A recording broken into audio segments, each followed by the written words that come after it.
Michelle, thanks for taking the time to do this interview about our 10th anniversary special on the Stephen Knight Show. I know you've been co-hosting with Stephen for the longest time, doing hot topics, various other things, and it's been wonderful to hear your take on things and kind of your um, not contrarian, but your other side of what others are thinking on the show. So thanks again for joining me. Thanks for having me. I can't believe it's been 10 years. This is crazy, but it's been a fun ride for sure. Yeah, definitely, and I'm enjoying it. So I'm going to take us all the way back to the beginning. How did you meet Stephen in the first place? We met at work. So Stephen and I met at my very first corporate job in Atlanta after moving here. So about 14 years ago. And a couple of years into our work friendship and outside of work friendship, he informed me that somebody wanted him to do a radio show. And so we talked about it. I had a journalism degree and went from there. And so I started off as the co-host. I believe our show aired on Thursday at first. That was the first day that we selected. And then we chose Friday. Friday didn't work so well because everyone was out. we didn't get a lot of listeners, and then we wanted to be out. So it was a bit of a challenge to do Friday. We did Friday for probably a year or so, and then went to Monday. Probably the last 5 or 6 years has been on a Monday, but we've done different dates, and it's been fun. It's been a platform that we've used to inform people and entertain people. Yeah, it's been great. So I'm going to take us back, and Stephen informs you that he has a show he wants you to co-host, and you do the first episode. What are your thoughts after that first episode? So we decided, he's like, let's do the show. You're gonna be the co-host, and let's just see how things go. And after the first episode, I was like, oh, this is fun. I believe at first though, I thought it was too long, Mm. and we have edited the time down since. I believe it was 2 hours when we first started, and it was just hard to keep people engaged for that long. The interviews were longer. And felt like maybe the people we were interviewing were getting a bit fatigued. So we kind of edited at the time a bit. But for when we first started, it was really a fun show. We used to do the show from either my place or Steven's place together, and we'd have a glass of wine or a cocktail. It was just really we were young, in our I was in my early 20s. We talked about crazy things. We brought all of our friends on the show at first. The only guests we could get really were all of our friends. So they were all some part of some kind of panel or relationship. Steven still loves relationship topics. So a lot of those first interviews and panel interviews were regarding relationships and religion at the time. Okay. But it was really fun. It wasn't as sophisticated as it is now, but I think that's what made it fun. It was just us having fun and talking to our friends about topics that we would talk about anyway in a setting where if we were in a social setting. So it was just an addition to that. Awesome. Yeah, and I assume your journalism background kind of helped you at least craft some of the kind of early hot topics maybe, and really what hopefully you wanted to talk about as well, in addition to what Stephen was thinking. Yeah, I helped him draft the questions for back then it wasn't hot topics. It was we had interview questions for the guests. And because we did a lot of panel interviews back then, I would draft my questions and his questions. And then I believe back then we called it was a news segment. So the news, anything entertainment news or anything that was going on in the latest news on television, that was a part of what I would talk about in the beginning of the segment. So it definitely did help. It was, and I was still back then really passionate about. I had a lot of passion about journalism back then. Still, I'm a bit worn out with the news now, but back then I was a news watcher, so it was kind of an extension of me watching the news and then talking about what I've seen, when what was going on the latest in Atlanta or around the country. Yeah, and it's crazy to think, even though 10 years ago wasn't simpler times per se, but it was definitely, your topics were it could be a little more lighthearted. There was less of what we've had to experience even over the past 4 years. So I assume those early shows were really about kind of what information you can provide to people and what you can talk about without having that heavy topics. And as you've seen over the past year, we've just the hot topics have still had some lighthearted topics and some entertainment use topics, but then we've really had serious topics that we've all had to deal with. So it's definitely got to be a big change in how everything was done 10 years ago. Yeah, it definitely has. I think that the environment, the Stephen Knight Show has definitely adapted to the environment. And I think that what I'm most proud of is that Stephen is really focused on being engaged and being informative to his listeners, and making the show a platform that we can share how we're feeling about things, and have people talk things through, and people having different opinions and views on that platform that helps kind of help us all sort things out. So I think that I'm most proud of that with Stephen, because that vision has not changed. He's always been a person who is open to hearing other people's side of things. He's very inquisitive when it comes to understanding why people feel and think the way they do. And so I think that he has adapted really well to whatever environment as we've moved along the years, especially during these times when the topics are just so heavy.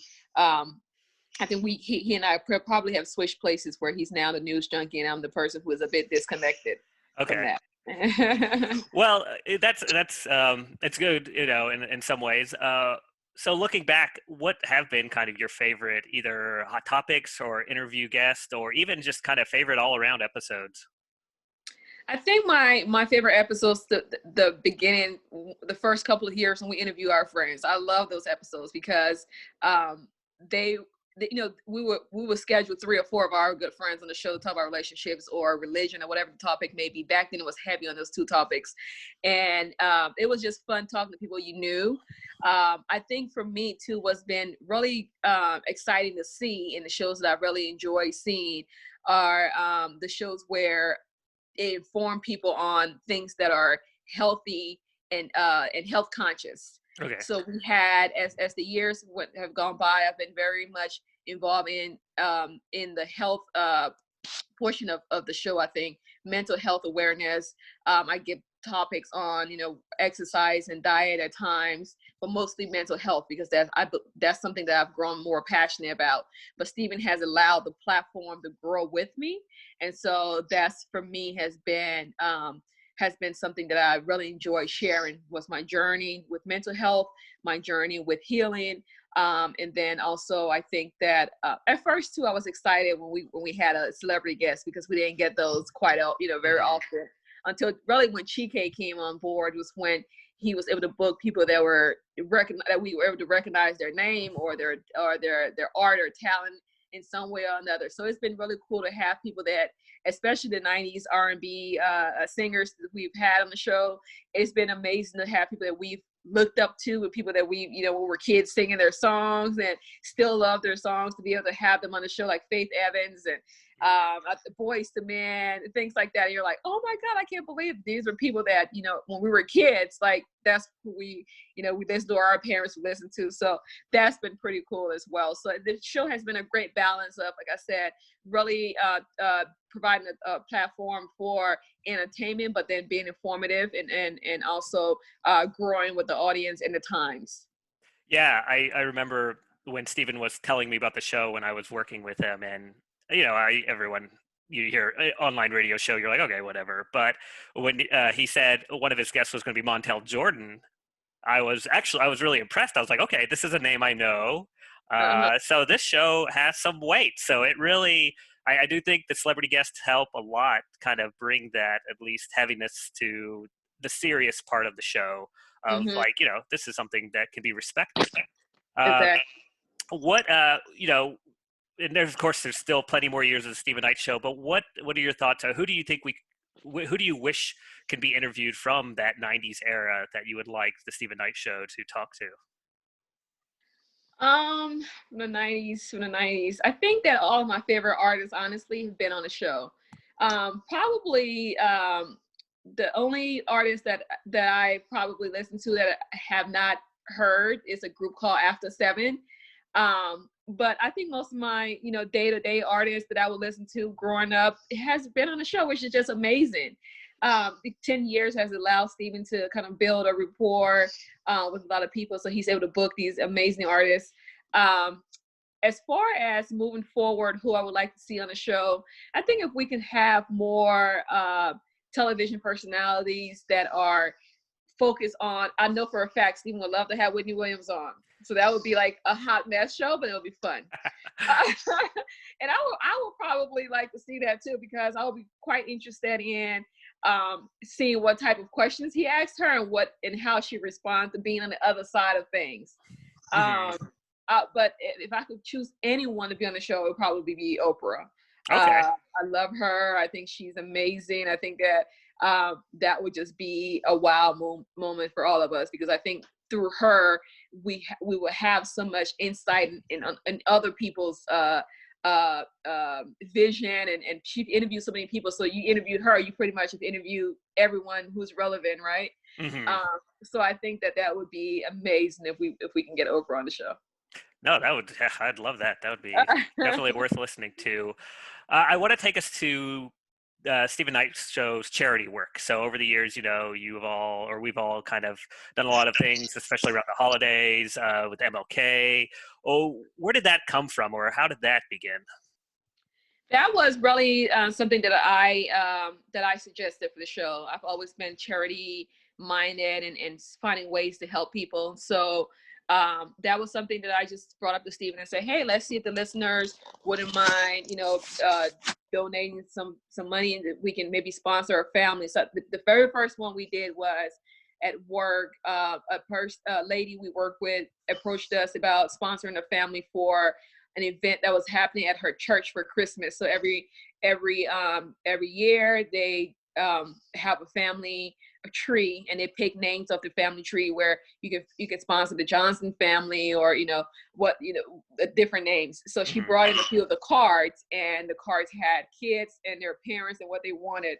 So the company and co-workers, we sponsor one family. And then I said, well, let's do another family and see if the Stephen Knight Show can help. And we were able to sponsor, I think, 2 or 3 families during that time. And so that was probably about 8 years ago. And we've done several different charity events since. We raised, I believe it was $2,500 for an organization called Love Beyond Walls. And that was the first year he started. Now he's doing amazing things. He's on CNN, and he was in Time magazine.